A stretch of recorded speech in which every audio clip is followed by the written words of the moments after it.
Hi hello ನಮಸ್ಕಾರ ಉತ್ತರ ಕರ್ನಾಟಕ ಮಂದಿ ಹೆಂಗದಿರಿ ಬರ್ರಿ ಇವತ್ತು ಸಿಂಪಲ್ ಎಗ್ ಮಸಾಲ ಹೆಂಗೆ ಮಾಡೋದಂತ ನೋಡೋಣ. ಸಿಂಪಲ್ ಮತ್ತು ಅಷ್ಟೇ ಟೇಸ್ಟ್ ಇರ್ತೈತಿ. ಫಸ್ಟ್ ಒಂದು 4 ಎಗ್ ತೊಗೊಂಡೇವಿ. ಅದನ್ನ ಚಲೋ ತಮಗೆ ಕುದಿಸಿ ಸಪ್ಪೆ ತೆಗೆದು ಈ ರೀತಿ ಕಟ್ ಮಾಡ್ಕೊಳಕತ್ತೇವಿ. ದಾರದಿಂದ ಕಟ್ ಮಾಡ್ಕೊಂಡ್ರೆ ನೀಟಾಗಿ ಕಟ್ ಆಗ್ತಾವ. ಈಗ ನೋಡ್ರಿ ಕಟ್ ಮಾಡಿದ್ದು ಒಂದು ಸೈಡ್ ಇಟ್ಕೊಂಡೇವಿ. ಈಗ ಒಂದು ಕಡಾವಿ ತೊಗೊಂಡು ಅದ್ರಾಗ ಒಂದು ಸ್ವಲ್ಪ ಎಣ್ಣೆ ಬಿಸಿ ಆಗಕ್ಕೆ ಇಟ್ಟೇವ್ರಿ.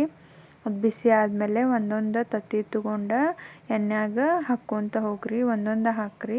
ಒಮ್ಮೆ ಹಾಕಿದರೆ ಎಲ್ಲ ಒಳಗಿಂದೆಲ್ಲ ಎಲ್ಲೋ ಕಲರ್ ಇರ್ತೈತಲ್ಲ ಅದು ಬಿದ್ದು ಬೀಳ್ತೈತಿ. ಹಾಗಾಗಿ ಒಂದೊಂದು ಹಾಕ್ಕೊರಿ. ಸೈಡಿಂದ ಎಣ್ಣೆಯೊಳಗೆ ಫ್ರೈ ಆಗೋಂಗೆ ನೋಡಿ ಹಾಕ್ಕೊರಿ ಒಂದೊಂದು. ಅದು ಹಾಕಿ ಆದಮೇಲೆ ಅದಕ್ಕೆ ಒಂದು ಸ್ವಲ್ಪ ರುಚಿಗೆ ತಕ್ಕಷ್ಟು ಉಪ್ಪು ಹಾಕ್ಕೊರಿ. ಆಮೇಲೆ ಒಂದು ಸ್ವಲ್ಪ ಖಾರದ ಪುಡಿ ಹಾಕ್ಕೊರಿ. ರೆಡ್ ಕಲರ್ ಬರುತ್ತಲ್ಲ ಹಾಗಾಗಿ ಹಾಕ್ಕೊಂಡು ಒಂದು ಸ್ವಲ್ಪ ಹೊಳಿಸಿ ಎರಡು ಸೈಡ್ ಫ್ರೈ ಮಾಡಕ್ಕೆ ಬಿಡ್ರಿ. 1-2 ನಿಮಿಷ ಫ್ರೈ ಆದಮೇಲೆ ಒಂದೊಂದು ತೆಗೆದು ಸೈಡ್ ಪ್ಲೇಟ್ ಒಳಗೆ ಇಟ್ಕೊರಿ. ಪ್ಲೇಟ್ ಒಳಗೆ ಇಟ್ಕೊಂಡು ಈಗ ಕೊತ್ತಂಬರಿಯಿಂದ ಹಾಕಿ ನೀವು ಇದನ್ನು ಟೇಸ್ಟ್ ಮಾಡ್ಬೋದು. ಮಸ್ತಾಗಿರ್ತೈತಿ. ಅದೇ ಕಡಾಯಿ ಒಳಗೆ ಇನ್ನೊಂದು ಸ್ವಲ್ಪ ಎಣ್ಣೆ ಹಾಕಿ ಉಳ್ಳಾಗಡ್ಡಿ ಹಾಕಿ ಫ್ರೈ ಮಾಡಿದ್ದು ರೀ. ಆಮೇಲೆ ಒಂದು ಸ್ವಲ್ಪ ಅಲ್ಲ ಬೆಳ್ಳುಳ್ಳಿ ಪೇಸ್ಟ್ ಹಾಕಿ ಫ್ರೈ ಮಾಡ್ಕೊರಿ. ಆಮೇಲೆ ಅದಕ್ಕೆ 2 ಮೀಡಿಯಮ್ ಸೈಜ್ ಟೊಮೆಟೊ ಹಾಕ್ಕೊರಿ. ಟೊಮೆಟೊ ಚಂದಾಗ ಬೇಯಬೇಕ್ರಿ, ಅದು ಸಾಫ್ಟ್ ಆಗೋವರೆಗೂ. ಆಮೇಲೆ ಅದಕ್ಕೆ ಉಪ್ಪು, ಖಾರ, ಅರಿಶಿಣದ ಪುಡಿ ಆಮೇಲೆ ಧನಿಯಾ ಪುಡಿ ಹಾಕ್ಕೊರಿ. ಹಾಕ್ಕೊಂಡು ಅದನ್ನು 1-2 ನಿಮಿಷ ಫ್ರೈ ಮಾಡ್ಕೊರಿ.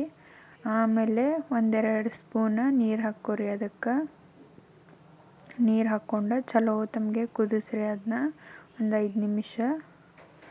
ನೋಡಿರಿ ಮಸಾಲ ಕುದಿಯಾಕತ್ತೈತಿ. ಈಗ ಅದಕ್ಕೆ ನಾವು ಎಗ್ ರೆಡಿ ಮಾಡಿಟ್ಟಿದ್ವಲ್ಲ ಅದನ್ನ ಒಂದೊಂದು ಹಾಕ್ಕೊರಿ. ನೋಡಿರಿ ಯಾವ ರೀತಿ ತೋರ್ಸಾಕತ್ತೇವಲ್ಲ ವಿಡಿಯೋದಾಗ ಹಂಗೆ ಒಂದೊಂದು ಹಾಕ್ಕೊರಿ. ಹಾಕ್ಕೊಂಡು ಒಂದು ಚಮಚ ತೊಗೊಂಡು ಮಸಾಲೆ ಎಲ್ಲ ಮೇಲೆ ಎಗ್ ಮೇಲೆ ಬರೋ ಹಂಗೆ ಕೆಳಗಿನ ಮಸಾಲೆ ಎಲ್ಲ ತೊಗೊಂಡು ಹಾಕ್ಕೊರಿ. ಅಂದ್ರೆ ಸ್ವಲ್ಪ ಮಸಾಲೆ ಹತ್ತಬೇಕದ ಅದಕ್ಕೆ. ನೋಡಿರಿ ಎಗ್ ಮಸಾಲ ರೆಡಿ ಆತ. ಈಗ ಬಿಸಿ ಅನ್ನ ಆಗಲಿ ರೊಟ್ಟಿ ಚಪಾತಿ ಇಲ್ಲ ಪೂರಿ ಎಲ್ಲ ನೀವು ಹಿಂಗನೂ ಸೈಡ್ ಡಿಶ್ ಆಗಿ ತಿನ್ಬೋದು. ಬಿಸಿ ಅನ್ನದ ಜೊತೆ ಎಗ್ ಮಸಾಲ ಮಸ್ತ್ ಕಾಂಬಿನೇಷನ್.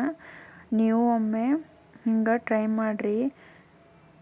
ಹೆಂಗಾಗಿತ್ತಂತ ರೆಸಿಪಿ ಕಮೆಂಟ್ ಮಾಡೋದನ್ನು ಮರೆಯೋಕೆ ಹೋಗಬೇಡ್ರಿ. ಹಂಗೆ ನಮ್ಮ ಚಾನಲ್ ಇಷ್ಟ ಆದ್ರೆ ಸಬ್ಸ್ಕ್ರೈಬ್ ಮಾಡ್ಕೊರಿ. ಇಂಥ ವಿಡಿಯೋಸ್ಗೆ ಹೆಚ್ಚಿನ ಸಪೋರ್ಟ್ ಮಾಡಿರಿ. ನಮ್ಮದು ಪ್ಲೇ ಲಿಸ್ಟ್ನೂ ಹೋಗಿ ನೋಡಿರಿ.